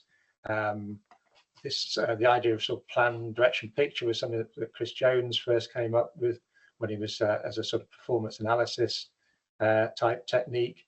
But these are now in the latest British Orienteering Coaching Awards, use this terminology, throwing distance in, thankfully, along the way. So I use a lot of graphical tools. I used to use tracing paper a lot, and people would sort of trace over a map, and overhead projectors. We use zoom and annotation in there. But I also have my own little application that I use, and one or two other coaches use it as well. So we'll have a look at in a bit at the use of these types of ideas and the sort of graphical analysis. But the orienteers are using this sort of these ideas and insights of race analysis and reviewing your race, thinking about the where it went well and where it didn't go, or race preparation, geeking as it's known, or just sort of practice, just armchair training. So practicing these techniques, embedding them, so that basically when you're doing these route choices and plans, they do only take a few seconds. It's you're analysing them so that the your sort of intuitive decisions can be a little better informed. So moving on to course planning a little bit more. So hopefully there's nothing too sort of controversial in the first statement. I think most planners and controllers that I've spoken to see this as the essence, making it challenging but fair. If the competitor's trying to make it easy all the time, easier to concentrate, easier to push hard and run, switch focus, etc., then perhaps the planner's job is trying to make it hard to make easy, not necessarily just trying to make the controls harder to find. So you're trying to really challenge the competitor to simplify it, to balance the risk, etc. It's not just about making it as hard, I think, anyway. And also thinking about technical difficulty. Generally, we think about this is kind of subjective decision. You're looking at the course and you think, well, that looks hard, that looks easy, which is great. But it's often based on your own experience, and maybe perhaps looking at it from competitor's experience might be sort of helpful. And also this idea that if we're doing sort of systematic processes, then systematic analysis could help it be a little bit more objective. Excuse me.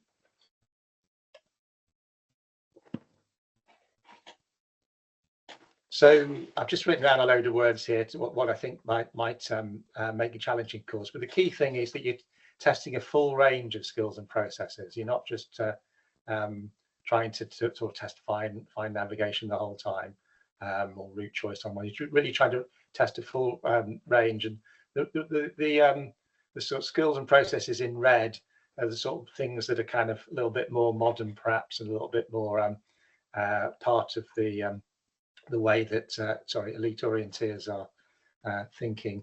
Not necessarily aware of doing all these things. Often they're doing them in the background, but when we're coaching, then we're focusing on these types of things. And then fair courses. For me, it's all about minimizing luck, good and bad. There is going to be good and bad luck in things, but you try, as a planner, as a controller, you're trying to minimize that. So thinking about the visibility, accuracy, runnability is the reliability of the map as expected. It doesn't necessarily mean that everything has to be completely correct, but the things that you'd expect to be correct, so the larger tracks, the streams, the walls, contours, then it's certainly for major events, then they should be, and other things maybe not so. Maybe marshes, vegetation tends to be used more for route choice than navigation, and smaller and less indistinct features. We have to accept that sometimes there's going to be things that aren't mapped, sometimes the things are going to be mapped. So it's more about, is the reliability as expected? And I think something that I would urge is not just about checking the control sites, but on any sort of reasonable routes, think about the other barriers there as expected, is the runnability for the different route choices as expected. And in particular, this idea of we've got the idea of checkpoints, tap points and things like that. Is the mapping in those areas sort of reliable enough? So it's not just about checking the control sites, although they're important, but tap points and other checkpoints en route. So what I'm going to do now is have a look at some example legs. I think Joe's also going to put a little poll in the chat, so if you want to have a go at this. And I'm going to sort of ask you to pick out of these three which you think is the best leg. So this is a can close short legs one, Joe, and choices are A, B, and C. Which do you think is the best leg, the most challenging, but fair? Okay, so we'll have a look at this little app that I've been using. So the same sort of courses. And here, what I've already, Blue Peter style, I've already done what I call barriers and channels. So the channels are places that I might want to run, and the barriers, in this case, the kind of slow areas, which I don't really want to run. And that gives me an idea of the route choice in terms of the, for this particular control, in terms of the runnability. So I can see there's kind of two options, but in order to choose which is the best route, I also need to think a little bit about the navigability. That's where I sort of come in with these lines and landmarks. So I've got a line there, another line there, maybe there's a line here, and maybe a bit of a line here where there's a break of slope. So those are sort of features that I've picked out that are going to be most useful for navigation. And immediately to me, wherever you've got two lines pointing, then that makes a good sort of landmark in itself, two lines joining, sorry. So I can see a really good checkpoint there, and that's going to be my attack point to the control. If I'm going round the houses, then I might use this point here as a checkpoint, and in which case these are kind of automatically safe zones. Wherever you've got a T-junction, it becomes a safe zone. So that in itself is a very easy route. I can, for each of these sections, I can just put the map away, plan ahead, think about pushing hard, or maybe, as I said, thinking about we're going to have for tea. It's not particularly challenging. Even if I'm going straight, then I can use a fairly sort of rough bearing, and this cone gives me kind of the sense of the accuracy that I might have if I'm not paying too much attention. I'm just heading off in the right direction, because I'm going to pick up either this line or this time. It funnels me into this place. So even if I'm going this way, then I've kind of got a safe zone in this area. All those safe zones tend to suggest that this is an easy leg. There's not a lot of fine navigation, so not hugely challenging. Looking at the second leg, so I've gone straight on, if you like, to looking at the lines and landmarks in here. Introduced a couple of new concepts to me. I like adding things to my sort of ideas, and this is the idea of an indistinct line. So the idea with this is it's a bit like an indistinct path. If I find it, then it's going to be useful for getting the direction right, but it's not necessarily going to be easy to find. It's not something I can just run out, put the map away, like some of these other features. So I've got the choice of going round again, and maybe that's the safest route, and depending on how confident I'm feeling, I might choose to do that. But here I've also got the course of going straight. It's a little bit shorter to get for control. I've got a line here of the break of slope, and maybe an indistinct line. So I can say, well, let's see if I can. So my plan might be to have a checkpoint here and then attack the control from there. And when I'm attacking the control, I'm using what I call a picture zone, what's a bit big, just in that area where I'm using all the detail. So fine navigation, I think, is the traditional terminology to try and pinpoint the control. But what I particularly like about this leg is I can be sort of reasonably accurate, but I don't have to be too accurate with this one. I can run quite hard at this, and if I don't find the control, I'm going to bounce back. So sort of off an easy catching feature behind it. So I'm going to say, 9 times out of 10, I'm going to find that control without too much trouble. And the 10th time, I'm going to bounce back and not only lose, say, 30 seconds. So it might be worth the risk. There's an element of assessing risk there versus running all the way around, which I like that when I'm seeing controls. It's testing lots of different sort of parts of orienteering. The last one, this time we've got some sort of catchy features you like, but they're a long way from the control and through a load of grot.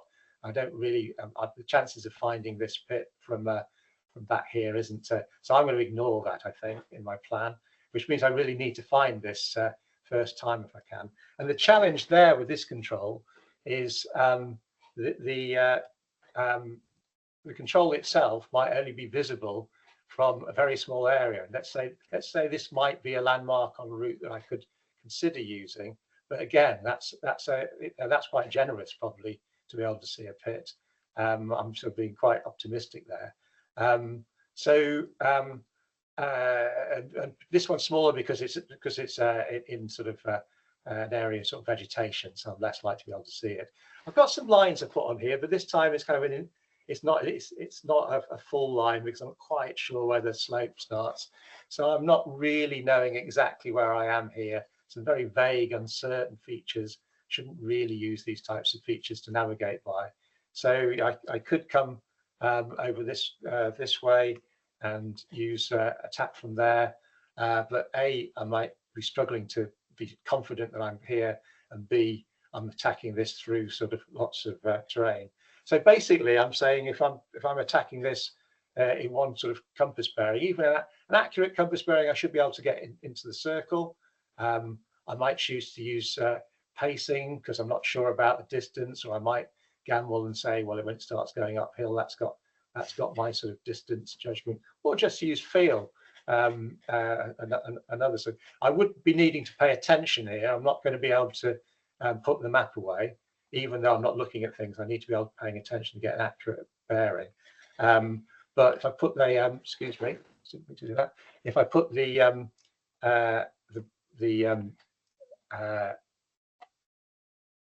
landmark sort of sign back in, unless the controllers decide to hang the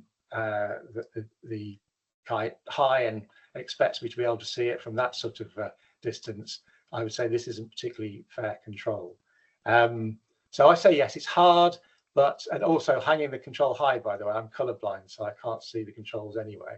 So I certainly wouldn't think that was fair. But I think, and of course, the other thing is somebody else might be coming along here and just see someone coming out of the control. So unless you can see the feature within a degree of accuracy, then I'd say it's a hard control, but possibly not a fair control. So my answer was B there as the best one, but others might, even though that was probably harder. I'll load another example. I don't want to say changes there. So this time, Joe, this is Canclo long leg. So if anyone wants to go for the pole, they can do. This time it's which is the best leg, the most sort of challenging but fair.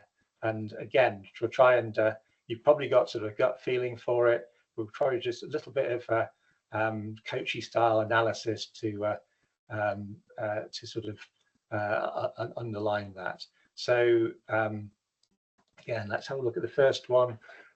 These are my channels again, so I don't really want to be going through the red stuff if I can help it, and it's pointing me at a route which either goes around the paths, or I can probably cut straight through some bits of path and more runnable woodland, or a mixture of both. I can do this bit and then that bit or whatever. So that's giving me maybe some alternative routes, but the ease of navigation is just as important as the ease of running. If you make it easy and you make it confident, it increases confidence, then you'll run faster. So we're looking at the sort of lines in this type of terrain, and the paths are usually quite good lines. But we've got a particularly good one here. The breaker slope at the bottom of this sort of old quarried area is an excellent line that I can just sort of run to. I kind of want to know where I was on that slope. There's lots of different sort of parallel features, but if I've got this line coming up here, where they meet, and that's pointing to that being my attack point. So again, I've only really got one attack point here, although there are some alternative routes. I say one sort of sensible, reasonable. There are obviously other, but there's not a huge amount of variety in this. And again, I've got this sort of possible checkpoints along route. You might have extra ones with the if you're taking the path route, but I'd be quite comfortable, advising athletes that they can sort of attack this one fairly easily with an bearing, and I've got a sort of safe zone there. Maybe even once I've got onto this path, there's a safe zone up to the. But in this case, I'm kind of looking for the safe zones a little bit more, so not quite so obvious. And I've got a little bit of fine orienteering at the end of it, so not a bad leg. So I'll look at this one, the next one. So this was E. put in all the lines here, again, including some indistinct lines. There's probably one there, but it's perhaps not relevant. This one might be relevant. So here there's you've immediately got one of the things I encourage the athletes to do is think about first about how we're going to attack the control. And given that we've got two sort of options, either we can sort of come the same way as we were looking previously, or maybe there's a route through here. We've got sort of two different areas we could attack the control from, maybe three. You could either from this junction here, or from this bend over here. I particularly like the bend over here, because if I'm able to find that in the path there, then that's giving me the direction and better runability right into the middle of the control circle. So that gives me a pretty good chance of just going to focus on the distance, and I should be able to find the control. This is a little bit more of a challenge. If you have a look at the so let's look at the left-hand route in a bit more detail. Put that, let's say we're coming from there, trying to find the end of that track so that we're not running through the brambles and then trying to attack from here. So they're my sort of checkpoints en route, and so we're looking at each chunk in turn.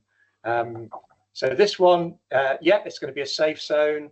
I can sort of put the map away and run to that junction, be thinking about the next chunk, or maybe even or just pushing hard up the hill. This one, if I'm going to be able to try and find this this control here, then I'm going to be needing to focus a little bit more. Sorry, that control there, checkpoint. I use the term imaginary control. It's a little bit like the sort of intermediate decision points on a yellow course. So for me, I'm focusing on trying to find that particular thing. I'm not worried about how I'm going to find the control just yet. You know, it's a little bit of a buffer sort of a plan ahead. So I'm going to use a sort of bearing, and and then I'm going to use sort of fine navigation in this area. And this is something that, for example, when I was saying that maybe the planner at least should be thinking about checking not just the control sites, but if this is going to be a fair and good leg, then you need to be able to find the end of that path. Not easily. You need to be able to pay attention, and there's some risk there. If I don't find it, then I'm going to have to run all the way through the brambles and then relocate at the other side. So it's not the end of the world, but with some precision, I should be able to reasonably find the end of that path using some of the detail around there. Once you then got the next bit, there's a bit of a safe zone until we get to the bottom of the slope, and then a little bit fine orienteering to find my attack point. And then, as I said before, it's not ideal, this. There's definitely some risk in this, and I think I would probably recommend the other route. If I'm sort of taking even a rough bearing, I'm going to be able to find myself in the middle of the circle. But provided, and I may not see this path either, or there may be another elephant track unmapped perhaps coming through here. So I need to be pretty precise with my distance judgment there. So I like that route, but that control, but I think there are challenges. So I would need to assess the risk and balance that and decide. It's really quite a difficult choice to make. Last one, I've put the sort of lines in here. You've got a great big breaker slope and path coming up here, and a line here with a wall. I could, if I took even a rough bearing, I could run up here, and I will pick out either the wall and pass that way. So this is all very easy. Yes, okay, I might choose to have an intermediate point there, and whether I run round or cut through, it's quite easy. And I think this is a good TD3 course, but not a particularly, or leg, but not a particularly challenging TD5 sort of thing. So my answer was E on that one. You may have other views. Last example, the this one, Joe, if you want to put the questions up, the poll up. This time it's our NASCI middle. So I've put some planned a few middle courses or section of middle course. The first and last controls are the same, but from control 4 we've got 3 different variations, and I guess which is the best or most challenging but fair, if you like, sort of middle course snippet. Without spending too long on it, I've kind of solved the problem with this one. There was a route this way. I think you probably wouldn't go straight because of all the climb and some of the thing, but you could go this way. But there's a bit of uncertainty with various different bits of undergrowth. That's a little bit more climb, but perhaps not a brilliant sort of line into the control. Whereas I think here we've got a line pointing at the control from that side, which makes it a little bit easier. And we've got some really good landmarks en route. So I really like that leg. It's giving us perhaps a slightly shorter but less easy leg. It's giving us a chance to find some safe zones. They're not immediately obvious, but that spur there should be a good landmark. Here between the edge of that line and that line should be a good landmark. And so we're finding some safe zones that kind of given to us, and a challenging bit of fine orienteering at the end to attack the control. So I like that leg. If we go back to the other examples, the problem with this one is that effectively when we're spotted, the planners actually put a control at each of my checkpoints. So there's no route choice, and immediately you're solving the problem of breaking it down. So these controls are really quite easy because they're just aiming at a landmark. Even if you can't see it immediately from here, you'll be able to see it with a certain distance. So you're just testing someone's ability to follow a compass bearing. Again, same with this one. I think adding all these controls in here is kind of pointless, and I think it'd be much better these 3 here, much better just go from there to there. This one I think's better. It looks more like a typical middle course with lots of changes of direction. I would argue a little bit though that again there isn't much route choice, if any, in here.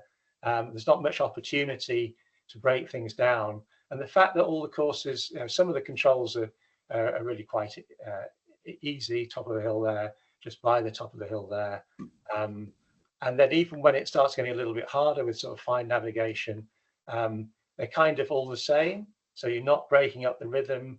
You get into you're allowing the competitor to get a rhythm. Going back to placing the controls, by the way, I think if you didn't have to put these controls out and you've got an equally good leg from 4 to 9, then why not use it? You're saving getting some controls in the wrong place as well. So I actually prefer, this is my favorite. I think we have too many controls quite often in courses which don't really add anything. You're still having to do the same sort of navigation skills, but you're on top of that, you're having to make some decisions yourself.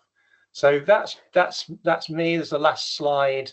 I nip back to that, which talks about maybe different types of course analysis that you could use. Sometimes athletes and coaches use spreadsheets for assessing performance, so they'll give themselves a rating at each control, and any mistakes they'll highlight whether the mistake was to do with direction or distance or plan, etc., or route choice. And that could be used, maybe those sorts of ideas could be used to sort of rate the control, count the routes, chunks, etc., to give a bit of an idea. And maybe looking at the data gives you a bit more of an objective assessment of the technical difficulty. I prefer the graphical approaches. They're a bit more engaging. You help you to understand things and draw you in. And they also could generate sort of spreadsheet type data, and maybe even use AI. I don't know if there's any AI scientists in orienteering. Then it might be a little project to see if it's possible to develop algorithms which actually give an assessment of the difficulty of a course. But really, I'm sort of talking about getting to understand how orienteers sort of think and how the processes that they're going through, and to encourage it from their perspective, and also think a little bit more objectively about the sort of technical difficulty rather than just sort of a rule of thumb. So whether or not coaching can help with course planning, there's just a couple of ideas. I'm sure there's lots of others. It's really just to sort of spark a discussion, I hope. That's my email if anyone wants to follow up on any of this. The Route Master app that I use, you can have a play with, and maybe we could look at ways that it could become more useful for course planners. And I'd love the chance to sort of work with a few planners, maybe looking at some real life examples and just explaining how, you know, as a coach or as an elite athlete, I might be sort of looking at this, breaking this down and thinking about how I would tackle those particular courses. So back to me. Back to Alan. Right, thanks for that. I'm going to try some of those techniques on Wednesday at the Army event in the South. I know various other people are going as well, and maybe we'll all win. You never know. The idea isn't to make you better orienteers. The idea is to try and get you to think about how orienteering, how people chat, make better planners and controllers. Yeah. I hope. Okay, thanks very much for that. Can we go straight on to Andy and just some thoughts about future events, which Andy is interested in knowing your views on. So am I sharing, Andy? You are, yes, please. Right.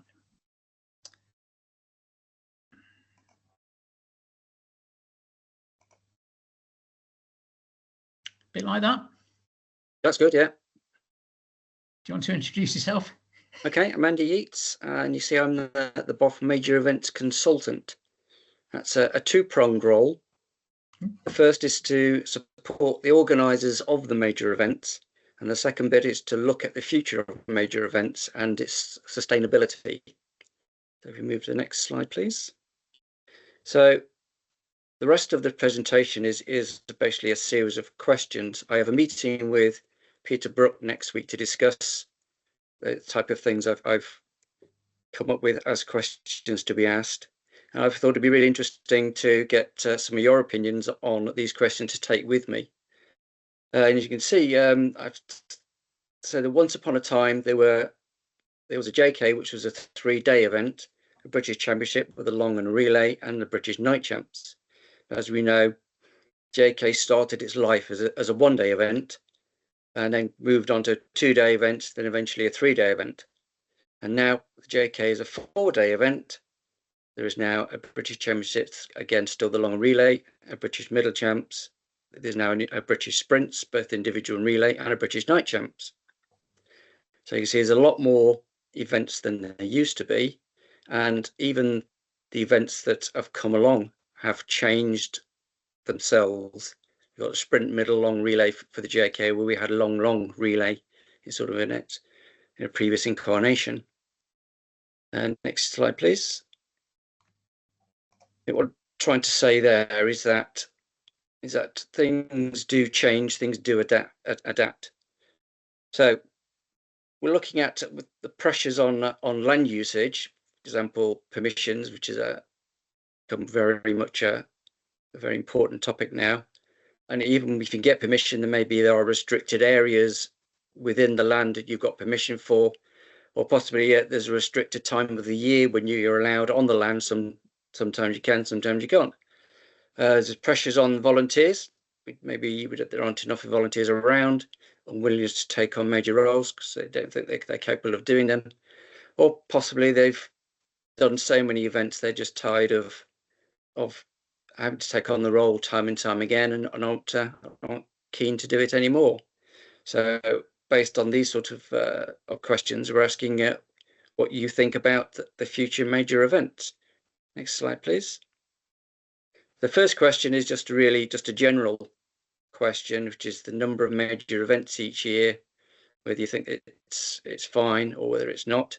There will be a Google Forms version of this questionnaire sent out to you, so you won't need to answer these questions now, but I just want to run through them and sort of try and give you a bit of background to why I'm asking the questions.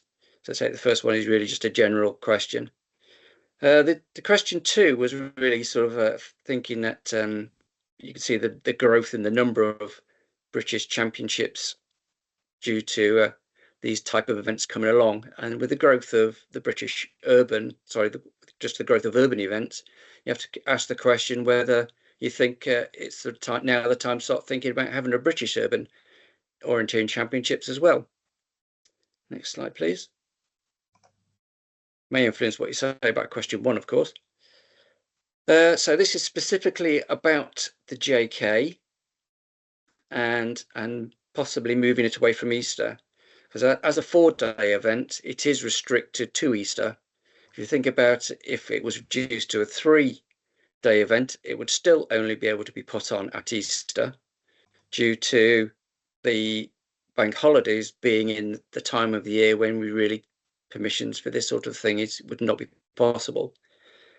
We're finding that getting permissions for March is becoming more difficult in some areas and virtually impossible in April in some other areas. So in the West Midlands, that is very much the case, because as we know, Easter moves between March and April, and some years you may be able to put it on, some years you may not, just depending on where it is. So the question is, would the JK still feel like a JK if it was a 2-day event, for example, as a middle and long outside of Easter? Next slide, please. Another thought is if you combine the JK with some of the British Championships events, as say day 1, for example, British Sprint, day 2, British Middle, day 3, British Long, and then you'd keep the JK element in, but you'd make it the total of all 3 individual days and keep day 4 as a JK relay, or perhaps not. Maybe you'd just say forget that and have the British relays. It's just an example of how to change things around. But if we did that, it would leave the British Nights, which would be on its own, and the British relays and the British Sprint relays possibly to be paired up, and that would reduce the number of events you would have throughout the year, putting less pressure on the amount of time that we have to put them on. Yeah, so next slide, please. And finally, another option is to split the events and have them as biennial events instead. So again, reduce the amount of pressure put on each year. So for example, you could have the JK, the individual and relay sprints and the nights in 1 year, say have the British long and relays and the middles, and possibly if you think we should be have the urbans, maybe that would be in there as well on the other year, and then to just flip flop from year to year. So really, it's just I mean, there may be other solutions as well. There's a question of if there are not enough volunteers, but some good areas in a region, then maybe they could just be put up for somebody else to come in and do it themselves. The other people come and do it as well. So it's there are other options, and really, I'm just very interested to hear what you think about this sort of approach to the future of major events. And just thank you in advance for your replies. Thank you, Andy. So Joe has magically sent everybody a link to a Google form. We were going to do these questions by polls in Teams, but you wouldn't have had time to think about them. And also, it's not a good way of getting your comments, which I think Andy also wants to read. So the Google form is now open, and you've got until the end of Wednesday, so all of tonight, Tuesday, Wednesday, to complete it, and then it will close on Wednesday night. If you could have a go, this isn't canvassing the whole of BOF, this is a subset, but I think it will be really interesting to see what people think. And if you've got any other ways of doing things. That's also worth knowing. So thank you for that, Andy. Anything else to say, or happy with that? No, that was about it. Well, I just needed to rattle through as we've come out so late. Yeah. Okay. Can I thank all the presenters, thank the audience for sticking with it. Joe, what's the plan now for sending out recordings and so on? So thanks, Andy. Thank you to all our presenters. Again, I know Alan's just done it, but it's really appreciated all the work that you've put in for the presentations, and really enjoyable, interesting and engaging as well. All the polls going really well, and great to see everybody. I've sent an email out that will contain the link to the Google form. If you have a .plus.com email address, I've had a couple of them ping back because they think it's spam, which isn't fantastic. So I will endeavour to get those to you one way or another. I put the link into the chat as well, so you can access it from there. In terms of the recording, I'm aiming to get it edited up as quickly as possible. It may hit the British Orienteering YouTube channel before it hits your email inbox. And for those email addresses, it might not hit it at all, because I've been bad, apparently. So I will. I'll make sure to get our IT onto that. I'd expect the recording on the email to come out possibly looking at Thursday, a bit later in the week. So we'll also have some of the feedback from the Google form as well. And it also gives a little bit of an allowance because it did come a little later than expected last week as well. Apart from that, that's everything from my end for tonight. So thank you all again for attending. Thank you to all wonderful presenters once again. And thank you for sticking with us a little bit later than we all expected as well. Thank you all for attending, and have a good rest of the evening.